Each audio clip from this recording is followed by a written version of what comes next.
Friends, so I am back with my new video.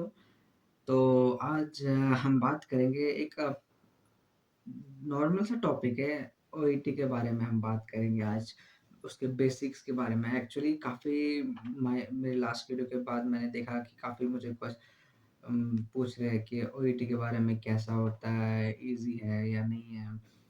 कुछ लोग का ये भी टेक्स्ट था कि मुझे अच्छी इंग्लिश नहीं आती, मुझे बस बेसिक इंग्लिश आती, क्या मैं ओईटी क्रैक कर पाऊँगा या नहीं कर पाऊँगा? तो मैंने सोचा एक वीडियो उसके ऊपर बना देते हैं ना, कि बहुत सारे मिथ्स हैं ओईटी के रिलेटेड, काफ़ी मिथ्स हैं लोगों में कि ये तो एग्ज़ाम एक तो इतना एक्सपेंसिव है और फिर किसी का क्लियर भी नहीं होता। बहुत सारे मिथ्स हैं इसके रिलेटेड। सो मैंने सोचा एक वीडियो बना ही देते हैं, तो बहुत सारे लोगों का जो डाउट्स वगैरह है वो क्लियर हो जाएगा।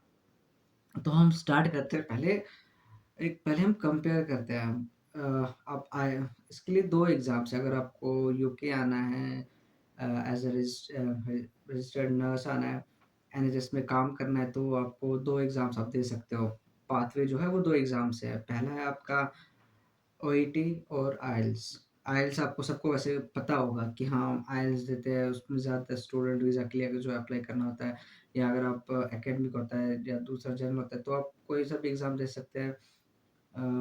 आइल्स का तो वो रहता है, सेम एज़ ओईटी भी है, उसमें भी 4 मॉड्यूल्स आपके रीडिंग है, आपका लिसनिंग है, राइटिंग है और स्पीकिंग है। 4 मॉड्यूल्स हैं आपके, जिसमें आपको ओवरऑल बी लाना होता है और 3 में बी लाना होता है, राइटिंग में आपका सी प्लस एक्सेप्टेबल है इधर। तो हम अब पहले तो कंपेयर ही था। अब मेरा जो पर्सनल एक्सपीरियंस है और ओपिनियन है इसके रिलेटेड कि हमें कौन-सा एग्ज़ाम देना चाहिए। बहुत सारे बच्चे इसमें भी कन्फ्यूज़न होते हैं कि मैं ओईटी करूँ या आइल्स करूँ। तो मुझे लगता है कि हमें ओईटी करना चाहिए, क्योंकि मैंने खुद ओईटी दिया है। तो ओईटी का ऐसा है क्या है, वो हमारे मेडिकल रिलेटेड फ़ील्ड के बहुत रिलेटेड होता है। उसमें जो भी आपका जैसे लिसनिंग है, राइटिंग, स्पीकिंग, रीडिंग, जितने भी मॉड्यूल्स हैं सारे आपकी डिज़ीज़ कंडीशन, मेडिकल रिलेटेड होता है, तो आपको ईज़ी हो जाता है वो समझना कि हाँ, क्या पूछ रहा है। अगर आपको कुछ क्वेश्चन ऐसा है कि कोई कुछ ऐसा है टॉपिक आपने पढ़ा हुआ है पहले, या आपने हॉस्पिटल में देखा है, आपने नर्सिंग के टाइम कॉलेज में पढ़ा है कुछ, तो आपको उसके रिलेटेड कोई नॉलेज है कि हाँ, इसका ये हो सकता है, आप गेस कर सकते हैं। बट आइल्स में ऐसा कुछ नहीं है, वहाँ पर आपको जो भी चीज़ें मिलेंगी सब कुछ न्यू मिलेगा, आपको कुछ ऐसा आइडिया नहीं होगा उस चीज़ के रिलेटेड। तो मैं इसलिए प्रेफ़र करता हूँ लोगों को, मैं किसी को प्रेफ़र नहीं करता कि आप आइल्स कीजिए। मैं यही बोलता हूँ कि आप ओईटी कीजिए, ओईटी आपके लिए बेस्ट है। हाँ, थोड़ा एक्सपेंसिव है, आपका पड़ जाता है।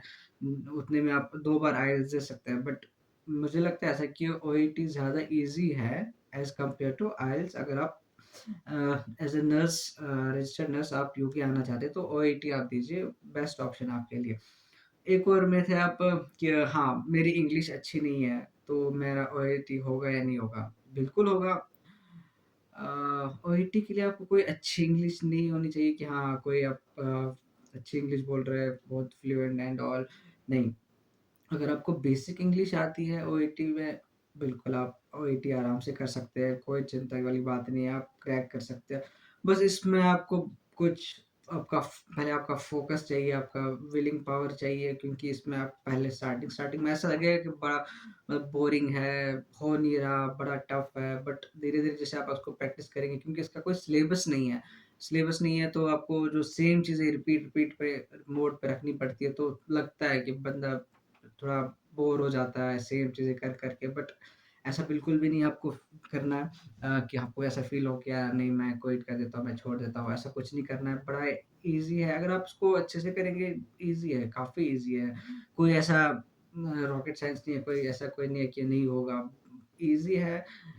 मेडिकल रिलेटेड है, आपके 4 मॉड्यूल्स है, ब ओवरऑल बी लाना है आपने।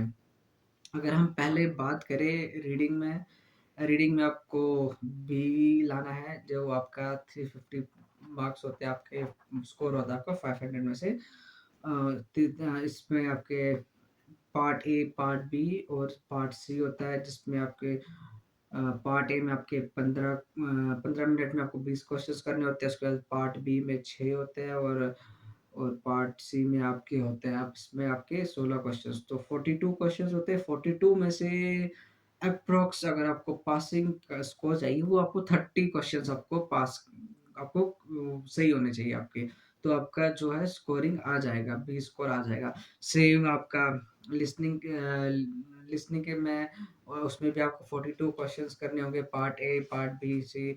तो सेम क्वेश्चंस 42 में से आपको 30 लाने हैं। फिर आपकी जो आपका राइटिंग है, राइटिंग में आपको 45 मिनट में आपको एक लेटर लिखनी है। वो लेटर मोस्टली आपका डिस्चार्ज लेटर होता है, रेफरल लेटर होता है, ट्रांसफर लेटर होता है। आपको किसी कम्युनिटी में किसी कुछ भी हो सकता है वो, तो किसी को भी लेटर लिखनी हो तो वो होता है। एंड लास्ट आपका स्पीकिंग। स्पीकिंग में आपका ये 2 स्पीकिंग 2 पार्ट्स होते हैं, उसमें 2 बार करना पड़ता है। और और जो स्पीकिंग में है वो आपका ईज़ी इसलिए रहता है क्योंकि आपको उसमें अगर आपको जो आपको टॉपिक मिलेगा, अगर आपको उसकी कोई नॉलेज नहीं है, बट वहाँ पर ये मैटर नहीं करता आपको नॉलेज है नहीं है। मेन उधर आपको कम्युनिकेशन स्किल्स आपके, दूसरा जो आपका है वो है कॉन्फिडेंस, आप कितना उस पे अच्छे से बोलते हैं। कम्युनिकेट, आप कैसे कम्युनिकेट करते हैं आप अपने पेशेंट के साथ, कैसे उनको आप कम्फर्ट कराते हैं। इतने कभी मुश्किल सिचुएशन में से आपका इमरजेंसी में कोई केस हुआ या कोई ऐसा केस हुआ, आप उनको कैसे कंफर्ट कराते हैं, वो आपका वहाँ पर मैटर करता है। तो आपका ये हुआ तो काफ़ी ईज़ी है एज़ कम्पेयर टू, मैं ये नहीं बोलूँगा बहुत ईज़ी है, कल को आप बोलेंगे कि हाँ, आपने कहा था ईज़ी है, हुआ नहीं, इतना ईज़ी नहीं है कि। बट हाँ, आपको प्रैक्टिस करना पड़ेगा। अगर आप कोचिंग ले रहे हो, आप फिर आप ये सोच के चल रहे हो कोचिंग है, हो गई तो अब मेरा हो जाएगा, नहीं। Self study and self study. मैं अभी भी 3 मैं फिर से बोल रहा हूँ, self study, self study, self study सबसे इम्पोर्टेंट है।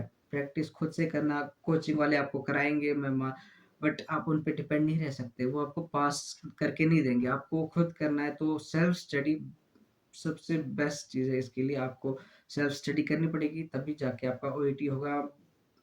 ना ज़्यादा टफ है, ना ज़्यादा ईज़ी है। ये है कि अगर आप उसको प्रैक्टिस अच्छे से करेंगे, बिल्कुल मैंने और एक और मिथ जो है बहुत ज़्यादा है कि ये बहुत सारे लोग बोलते हैं कि भाई फर्स्ट अटेम्प्ट में नहीं होता, दूसरी बार, तीसरी बार होता है, 4, 5, 6 बार। मैं मानता हूँ बहुत सारे होते हैं जिनका पहली बार नहीं होता, दूसरी बार नहीं होता, तीसरी बार भी नहीं होता। बट क्यों नहीं होता? किसी को पता है?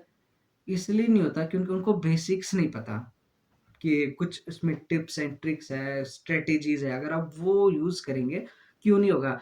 आप चलो मेरा एग्ज़ाम्पल ले लो, मेरा फर्स्ट टाइम हो गया और मैं बहुत सारे ऐसे लोगों को जानता हूँ जिनका फर्स्ट टाइम हुआ है। तो उनका कैसे हुआ? आप अगर आप कि हाँ, आपने जो प्रैक्टिस किया बस हाँ, कर दिया एग्ज़ाम हो गया, नहीं। आपको कुछ टिप्स, कुछ ट्रिक्स, कुछ स्ट्रैटेजीज़ अपनानी है इसमें, कुछ है इसमें जो आपको वो यूज़ करनी है, तब जाके आप इसमें क्लियर कर पाएँगे। बिल्कुल आप फर्स्ट अटेम्प्ट में क्लियर कर सकते हैं, ऐसा कोई वो नहीं है कि नहीं होगा, बहुत मुश्किल है, मुझसे नहीं होगा, क्या करूँ? कुछ नहीं है, मेरा इंग्लिश बैकग्राउंड नहीं है, मैंने तो हिंदी मीडियम से किया है, कोई ऐसा कोई वो चक्कर नहीं है, आपका बिल्कुल हो सकता है, आपको अच्छे से कर सकते हैं उसको। तो मेरा वीडियो बनाने का आज का यही पर्पस था कि आपको थोड़ा-सा जो मिथ्स वगैरह है ओईटी के रिलेटेड, ये वो, मैं आपको बस वो आपको हटा देना चाहता था कि ऐसा कुछ नहीं है। आप बिल्कुल कोई भी कर सकता है और इसमें कोई एज लिमिट नहीं है कि नहीं 30 इयर्स है, 40 इयर्स है या कोई ऐसे कोई कॉम्पिटिटिव एग्ज़ाम नहीं है कि हाँ 40 सीट है तो 40 बच्चों का नहीं। अगर एक टाइम पे 1000 बच्चे दे रहे हो, 1000 का हो गया, 1000 का ही जा सकता है, हो जाएगा। ऐसा नहीं है कि नहीं 10 सीट का है तो आपको टेंशन लेने की ज़रूरत नहीं है। डिमोटिवेट होने की ज़रूरत नहीं है, आप मोटिवेशन लीजिए, एक अच्छी सी मोटिवेशन लीजिए कि आपको क्यों करना है ओईटी, उसके लिए पहले आप रेडी हो जाइए, तो बिल्कुल आपका हो जाएगा। तो फ्रेंड्स, तो हम अब नेक्स्ट वीडियो में मिलेंगे, नेक्स्ट वीडियो भी कुछ अच्छे टॉपिक बनाएँगे तो, और नर्सिंग रिलेटेड जो मैं वीडियोज़ बनाता हूँ यूके रिलेटेड, तो अगर आपको उसके अपडेट चाहिए तो आप प्लीज़ मेरा चैनल सब्सक्राइब कीजिए और चलो मिलते हैं नेक्स्ट वीडियो में। Okay, take care, bye.